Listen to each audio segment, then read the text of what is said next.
Order. We're gonna start for realsies. So my apologies. I was supposed to be here a little early, and obviously that didn't happen. So your waiting is entirely my fault.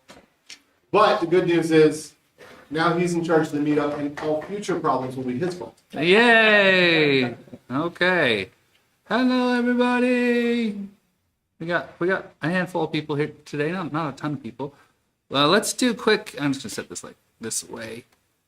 Wait, should we do intros like on stream or like? That's what I've always done. Yeah. Should I have done it before stream? I don't know. What do y'all think? You comfortable introducing yourself on stream, or we can do it after? I'm gonna teach you a little trick too. Oh, Put it this way, that's probably smarter. and actually, if you have it right side up instead of upside down, boom. Now you got tilt. Oh, cool. Tilt. That's nice. All right, people. Here, I'll start. I'm Nathan, username CleanCut. I'm going to be presenting today, sorta. And I've been doing Rust since 2017, been teaching it since 2018. And yeah, that's me. Okay. Mike. I'm Mike. I go by Redoxion on the Discord and on Twitter and probably a lot of other places. I don't know. I've been using Rust since like 2017-ish, but finally got a job this year doing Rust full time. Hey, nice. And about to graduate college, so in the spring. So Awesome. Cool. unless I jinx it. I'm Bridalia. I go by Bridalia everywhere. I'm also graduating in April. Ooh, Brand new to Rust. So it's welcome, welcome. Yeah. Okay. I'm PJ. I graduated a long time ago. Me too. I have been using Rust since probably started in 2019. But Cool. So several still, years still now. don't get to do it for work. Yeah, yeah. You know, that's me too. Except for my moonlighting. Right. Jeff Poole, I work here. Vaguely familiar with Rust, but I would not consider myself especially good. In fact, I've been in some form of management since about 2016, so not a real coder anymore. You were writing Rust back in 2014. That CCAP utility at Jive Clojure. Feel free to Well, delete things. Okay. I played a couple blanks before. no. less now that I don't write so much code. But yeah, so and I graduate in a year from about a year, but that's from my MBA, so it's actually going the other direction. So Sweet. yeah, pretty useless. Pretty useless. Okay. I'm here to bring the pizza. That's all. Going around the. Oh, and you do a fantastic job of that. Thank you very much. All right. Yeah. Right, Al. My name is Alvin Johnson, and the mathematician is I've been pretending to be a software developer for the past about 10 or 12 years, and I'm currently looking for work. And I've never really used Rust, but I'm curious enough but I like to do meetups. Awesome. Welcome, welcome. I'm Drew. I don't get to use Rust a whole lot, but I'm an admirer, learning it little by little when I have free time. So Awesome. I'm David. I don't do Rust. I do mostly Java and React these days. I do Rust in my free time. Been doing it in my free time or at work since 2018. Nice. All right, AJ. And I'm AJ, and I have Rust code in production on a major service. What? And I don't even code in Rust. What? Eric Those are actually both outrageous. helped with that, but yeah, there's some Sonos code that I wrote. So if you're familiar with the Sonos thing, that's my claim to fame in Rust. Woo! And behind AJ, if you actually come, you'll see we have pizza. So Normally there's stickers, but I forgot. to oh yeah, bring them this time. and Mike brings stickers a lot. Okay, cool. And then of course you do have to listen to me babble if you come, but you're doing that anyway. So all right, trying to figure out this OBS thing here. Go on to Allegedly, today's. Jitsi is still having issues, but YouTube is working. So I don't know which one of you wants to. Oh, Jitsi is not Okay. an officially supported channel except for when we use it. In which case, it's not supported, okay. it's just used. I don't know what that means, but okay. I'm trying to get this so like when I sit, I'm still in the picture. Well, if you want to share to Jitsi as well, feel free to do so. I think this is good for today. That's what I'm saying. I'm not usually a cameraman. This is a lot to think about. Okay, let's go to today's first thing. So we have two things to talk about today. So the new format. Are we bringing this up on the screen? I should bring something up on the screen. That's a good point. Where is it? There we go. Boom. Perfect. Okay. So the new format, and I can't see myself now anymore because I can't see the OBS, so I don't have no idea if I'm in the picture frame or out. So sorry if I'm out. You're good. The new format going forward is at the start of every meetup. I'm going to do, or someone else can if they want to volunteer. Otherwise, I will do some little intro to some aspect of Rust. It's going to be sort of random. It could be something real beginnery. It could be something really esoteric. Like who knows? It's going to be something like 5-10 minutes of just like, here's digging deep into some little thing. Today it's string literals, so very beginner topic, but still useful to, let's see, everyone. So let's talk about, and then today, after that, today I've got a little presentation about new features in recent Rust releases. So I'll just sort of go over them and we'll talk about them. And then after that, the second half of the meetup will always be shop talk. And we're way late start today, so who knows how much time we'll have. But okay, so And we do have 4 people at least joining us online. So well, hello everyone online. Sorry about my craziness in figuring out this whole AV setup. Okay, so string literals. So we already know that double quotes enclosing some Unicode is a string, specifically a borrowed string slice. But we can really talk about like more cool stuff that string literals can do, right? So I'm going to open up on the screen here. Can everyone see the screen okay? Do we need to dim the lights? Okay. So I'm opening up a console-like view here. So the bottom half of the screen is like your output of this, if you're printing out the string. And the top is the code, okay? So escape sequences in string literals start with a backslash, like in most languages. All right, this probably isn't surprising. Rust Analyzer points out the escape sequences. So most editors and IDEs will show the escape sequences inside your strings in a different color. The purple \n here is a new line. That's probably the most common escape sequence. You've seen that before. You can do all the standard things that you would expect with escape sequences, like escaping double quotes so you can embed them in the string, or escaping the backslash itself to get a literal backslash. You can also specify a Unicode code point with backslash U and then the hexadecimal number of the code point. So just a quick backup. So Unicode, that's the specification that specifies like everything from all the languages and emojis and some other junk, right? Mm-hmm. So you can go look up those code points in there's a bunch of tables online. It's not too hard. So like 1F33B is the hexadecimal code point for a sunflower emoji. And so you can see the boom, outputs. So that's escaping. There's also a hexadecimal escaping with a \x. It's more limited than the Unicode one. I didn't make a slide for that one, but if you're interested, you can go look that one up too. That one's limited to just ASCII, right? What's that? That one's limited to just ASCII, right? I'm not sure, but I think when I was going over it, I was like, oh, this isn't very useful. So it's probably just ASCII. But I would need to go look it up. If you want to print a sound to the Yes, there is a bell character that represents a sound. There's also a set of control characters in Unicode, like move the cursor up, stuff like that. Oh, that's really awesome to do. It confuses people so much when you do it. Oh my gosh, yeah. I'm guessing that's the basis of curses. I'm sure it has something to do with terminal and terminal emulation. Anyway, Yes. strings are multi-line in Rust. So instead of adding a \n everywhere you want a new line, you can put your new lines right into your string. What?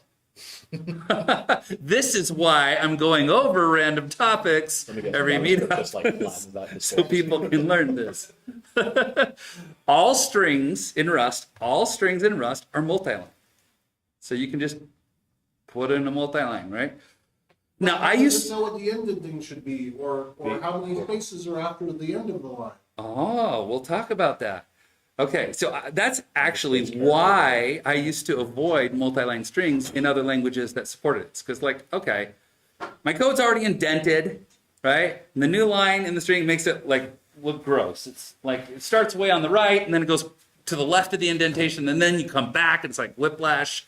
It looks crappy, right? Like ugh. So you can try to line stuff up on your own, but then did you notice in the output there? You got that extra line. All of your indentation is represented in the output, and that's no good. I mean, it's great in your code, but it's crappy in your output, right? Fortunately, Rust has a cool feature that lets us get the best of both worlds. So if you end a line rather in the middle of a string literal with a backslash, then the new line and all of the white space at the start of the next line is stripped. So now there's no new line before eggs and no 8 spaces either. Right? So if we add the end of lines backslash after eggs and bacon, we almost get to what we want. But now there's no new lines at all, right? Got the space first. Yeah, the backslash removes the new line too. So if we want to trim the indentation, but we still want a new line, we can use an escape new line followed by a backslash. Now we have the best of both worlds, right? We have a multi-line string. It's indented properly with our code, but it still comes out in the output like we want. And it has syntax highlighting for the new line to distinguish. And it has syntax highlighting for the new lines. You're right. So systems programmers can have nice things too. All right. Now, what if escaping things was making things harder to understand? Right? Is there a way to stop evaluating escape sequences? Yes. Yes, there is. Prepend your string with an R before the first double quote to make it a raw string, and then remove your extra backslashes. Now, raw strings don't evaluate escape sequences. Unfortunately, since they don't evaluate escape sequences, we can't escape the quotation marks inside this raw string. See how it breaks there right in the middle? Mm-hmm. So this is why raw strings can contain any balanced number of hash symbols just outside of the quotation marks. And let me highlight it. Oh. See it? Mm-hmm. So it's sort of an odd syntax, but it works, right? And the reason I said you can add any balanced number of hash signs, so here it's 1 on one end and 1 on the other end. Well, it could be any balanced number. So it could be 2 and 2, 3 and 3, 4 and 4, whatever. The reason you can do that is so that you can also nest a raw string inside of your raw string without escaping, because raw strings don't escape, right? So right here I've put inside our outer raw string, I put this is a raw string, and I'm describing a raw string. So I've embedded it inside. But it doesn't quite work yet because they both have 1 hash, right? So we have to use some larger number, any larger number of hashes for the outer one. And then your inner one won't terminate your raw string. So now we have this now we have that properly embedded raw string, and you can see the output there. All right. Yeah. So most of the time, though, you won't need to do that because you're not usually nesting a raw string in a raw string. So you can just put an R in front of it, and it's super useful for things like regular expressions or other things where you commonly have a backslash and you don't want to deal with, multiplying them. And that's it. That's our string literal section for today. Anyone want to add anything to our string literal discussion? Here, I'll go on here and switch this to the whole camera thing. Play camera, man. Does a string literal have a lifetime associated with it by default? String literals do have a lifetime associated with them by default. It is the special tick static lifetime, which means they exist. The reference exists for the entire life of the program. It's actually, the string literals are compiled into the text section of your binary. So the reference to it, which is a pointer under the hood, is going to be safe because it's never going to go anywhere. And that's gonna show up with a strings tool on the road. Yep. Yep.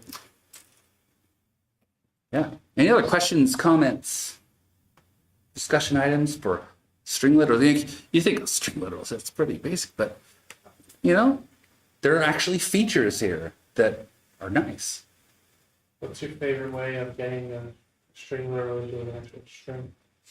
My favorite way is usually using the into method, because usually when I want to get it into a string, I'm in some context where there's either a function definition or a struct field definition where it already knows that you want a string, so I can just call into. Honestly, it's just because it's 4 letters. It's the shortest way to do it. I mean, if I want to be really explicit about what's going on, then I'll do to_string. I almost never do string : new to put a literal into there. I use to_owned. To_owned also I works. like that one. I like that one better than the Too many to_string. ways. Well, I like the to_owned better than to_string because it's more. It provides more semantic context on what you're doing. It's only available on a string reference, whereas to_string is available on basically everything. And it's clear I'm just changing ownership to make a string owned of this rather than I'm to_stringing some random thing. Yeah. I think that's all the ways I know of to go straight from a literal to a string. Are there any other ways? What is that, 5 ways? Is the format macro? Yeah. Format Because macro? that's one that we I mean, if might you're, work if with. you're I mean, doing that- it with the format macro, but you don't have any format placeholders. That's you're like a doing it. sledgehammer though. 'Cause- Right. It's just the senior dev that is trying to teach me how to do Rust for reals in the workplace is like use format macros for everything. I'm like, okay. Without So actually Oh. formatting them. I've never well, like seen. we just put string literals in the format and sometimes put a little bit of info in there with it, but like usually it's just the string literal. It works, I guess. It does the It's thing. probably the same thing. I mean, it's probably. It's probably, At least similar. the thing is, it can be the same thing because it has to parse the string to look for placeholders. There is extra overhead Well, at when you do a compile format time, macro. at compile time maybe, but not at run. There's less At runtime, cognitive there is overhead more in code some ways they have to because generate the like code to do everywhere we do placeholders. it There's nothing to is do. But there format. are no placeholders. Does it just print the actual string? Oh, I doubt it. Yeah, we'll have to check the assembly to see. No, I mean, you could just do a. That's the scary thing about macros is you get to check the assembly every time on every platform and on every version to make sure it doesn't change. For what we're talking about, can't you just do like cargo show or cargo expand? Because what we want What- to see is what what the again? macro produces, not necessarily what the compiled binary looks like. Well, I mean, ultimately, what you're caring about is what code's actually generated. Like, does that code run in a const context where it's actually evaluated at compile time, which essentially optimizes it out? And that's a lot different than actually representing it as runtime code, right? I don't But- optimize that well. Quite frankly, most people don't. Rust is so fast that, in my experience, very few people actually do any benchmarking or performance work because, like, it's already really freaking fast. They'll do it to compare to C code. Or code. They'll do it Yeah. for comparisons to show it's faster. And that's definitely a time when you want to generate the assembly and look. Because, like, well, that's the whole point. Like, they're both languages compiled straight to assembly, so go look at the assembly. See We what happens. might be starting to do some benchmarking just because like we're doing networking stuff and Mm-hmm. we're adding a layer of like little remote Ah. access stuff. So we might, at least I'll report back on if we start doing it or not. Okay. But we might. We very well might. Okay. That'll be interesting. Yeah. We'll wait for that Use report. More string formatted. All right, I usually talk like as long as we want to, but we waited an hour before we started, so we got to get going on the next section. So I'm gonna go switch this over to like screen mode, and then like point camera in my general direction. So I'm also presenting on recent Rust releases, somewhere around there. Let's see. That is also in presentation mode. Okay, so I will also post, I actually pre-recorded this as well and put it on YouTube. I'm decided I'm going to embrace this video thingy and post some Good, stuff to a because your last YouTube channel. presentation is now at 5.5 thousand views, our most popular video yet. Wow. The one on bed. Wow. Yeah. Yeah, that's crazy. Okay, well, anyway, I'll post the URL to the YouTube version of what I'm doing live here afterwards if you want to like share it with someone or it's a lot more coherent than my live version, I'm sure. Okay, so Rust releases.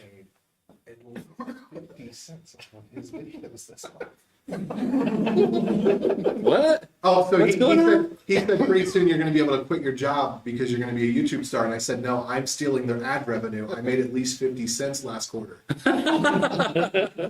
Oh man, I begrudge you that 50 cents, man. Actually, this channel isn't monetized yet. But my other The truth comes out. The truth comes out. Anyway, what was it? Oh yeah, Rust releases. Okay, so we actually have two. Rust 1.67.0 came out a couple weeks ago, and that's what I was going to present on. And then today, 1.67.1 came out, so I went and added that to it. So So Rust 1.67.0, which was released on the 26th of January, 2023, thanks to the hard work of 329 contributors, including at least 2 bots that I'm aware of. I think it's funny that it's the Rust Lang org's bots. Why do they count them in this? Because in the they have a stats? script that just goes through get and gets them. It doesn't have They any don't write conditionals. this, they just generate it. Someone I just did think the it's work funny. to write the bot, so they're getting eventually getting credit for stuff. Oh, okay. I don't know. Anyway, the top contributor is always Boris, because Boris is the bot that merges every PR. So I just think it's funny that the top contributor is always a bot. What are they stuck in the 90s? Why are they using merge instead of rebase? I mean, you still have to merge it. We're not going there. We're not going there. Okay. So, notable change number 1. Async functions, annotated with the must use attribute, now apply that attribute to the value the future returns instead of applying it to the future itself. Well, what does that mean? Okay, so let's say that you have an async function named bar that returns an integer, and you want to make sure that the caller uses that integer. They don't just drop it on the floor unintentionally.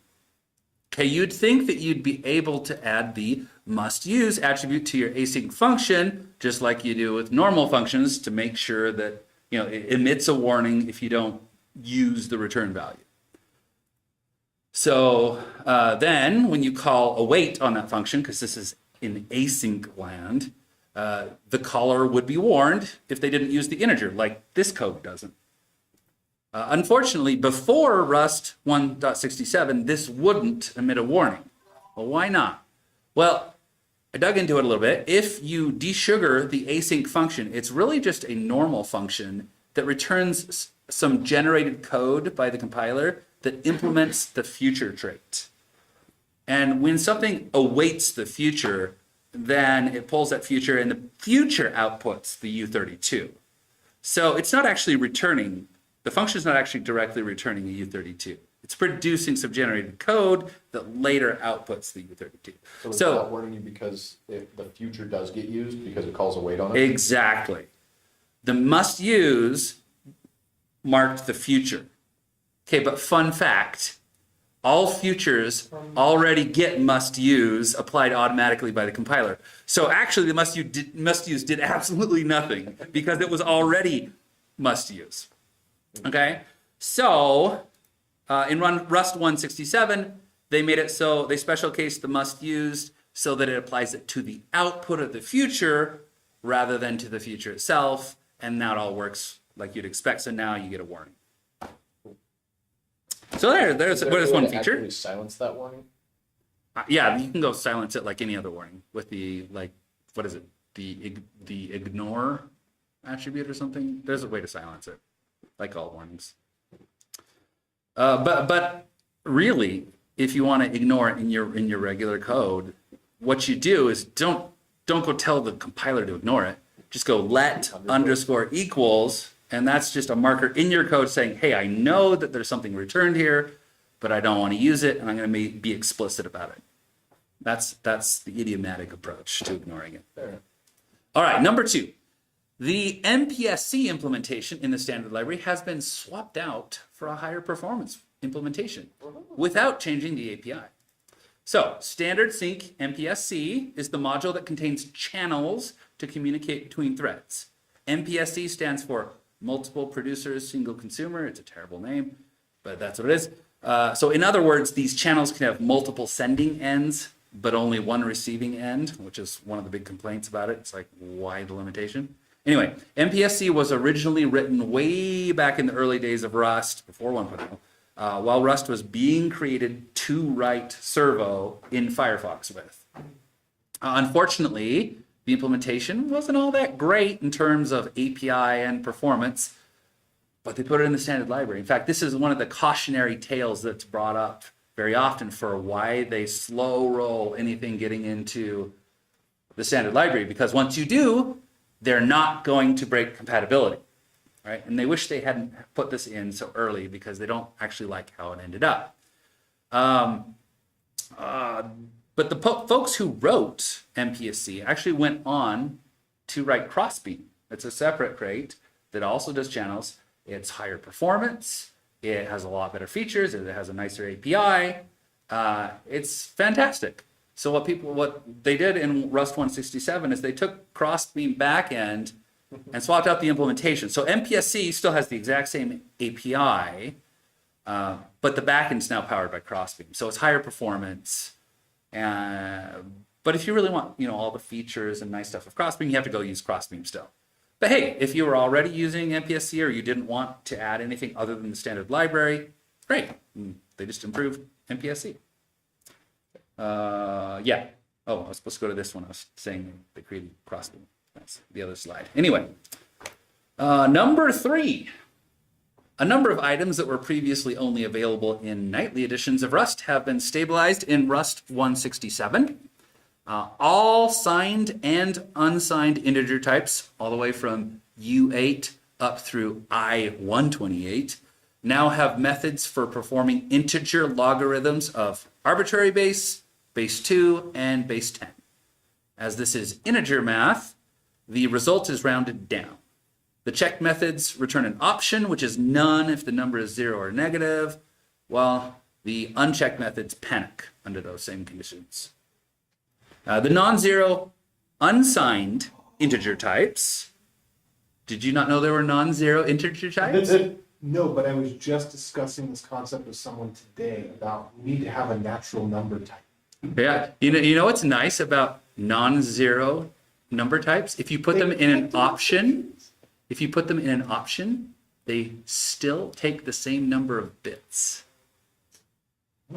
Oh, Because the 0 is available. Isn't that interesting? that is very interesting. Yes. So if you know your integer is not going to be 0 and you're putting an integer in an option, you might as well go use the non-zero integers. Save yourself some bits. Huh? Anyway, okay. Yeah, because computers don't automatically allocate specific word sizes. Well, it could make a difference. Somewhere. No, seriously. I mean, That's actually really cool. These kind of micro optimizations actually make a difference to like the Blackbird team at GitHub where I work. They work on code search and they're making it super fast. They're doing it in Rust. And those I don't know if they use this specific optimization, but those types of optimizations are important because, well, go read the blog post. It's like 100 terabytes or something. And you need to get an answer in like 10 milliseconds or something. So anyway.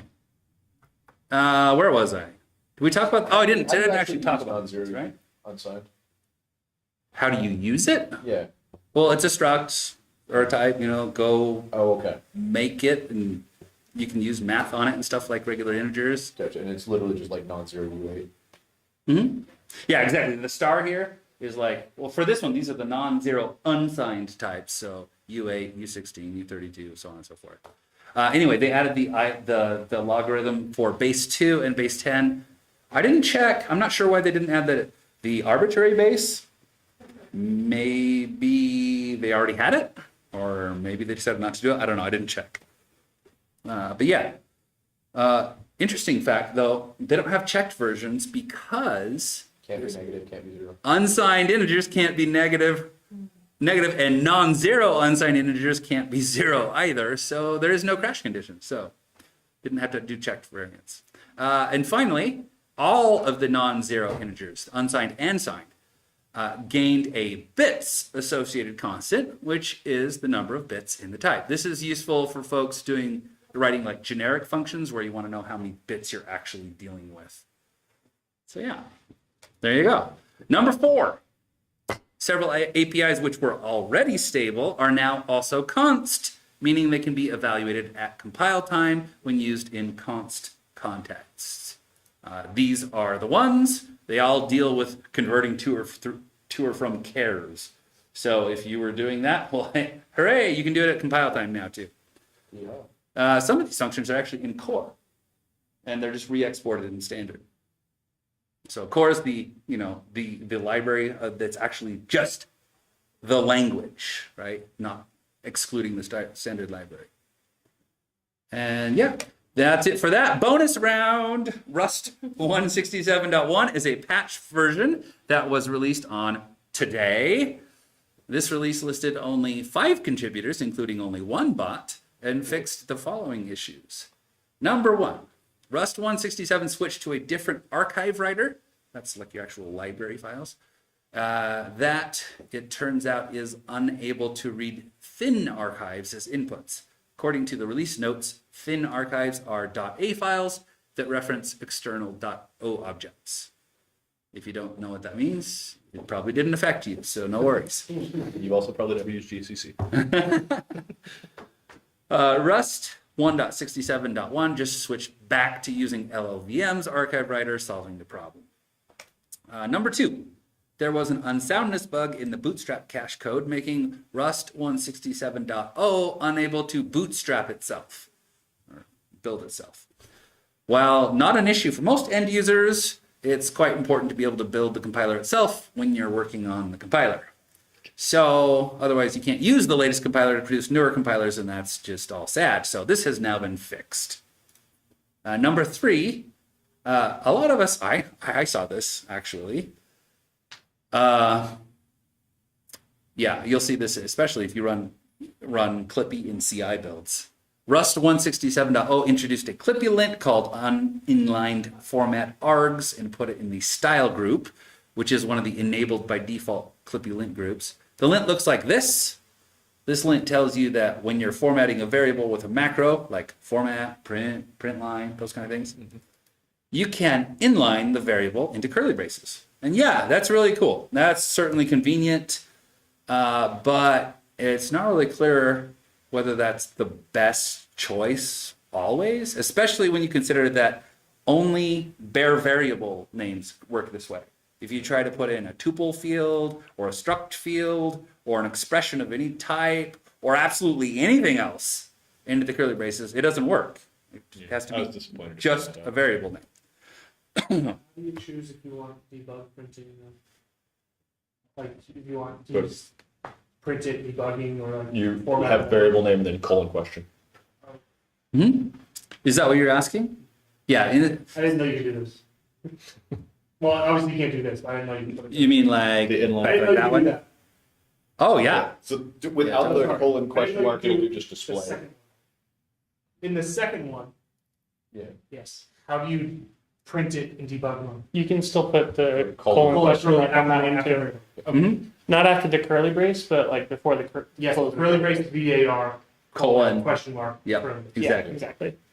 Yes. And do you know about the colon hash question mark? Yeah, Pretty all of them. debug. There's so many of them. Oh yes. But that's like my favorite. Anyway, How many things have you implemented pretty debug? I don't know. Depends. The built-ins. Most of your standard library stuff. You can add more by making stuff up. All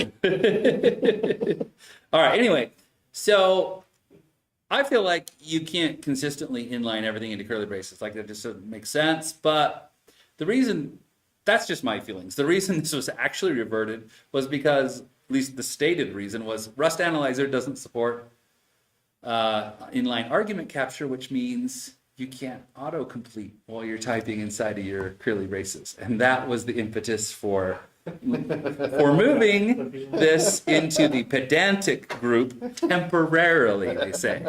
So they say to expect, they're heavily implying that this will show back up as soon as Rust Analyzer can autocomplete it inside of curly braces.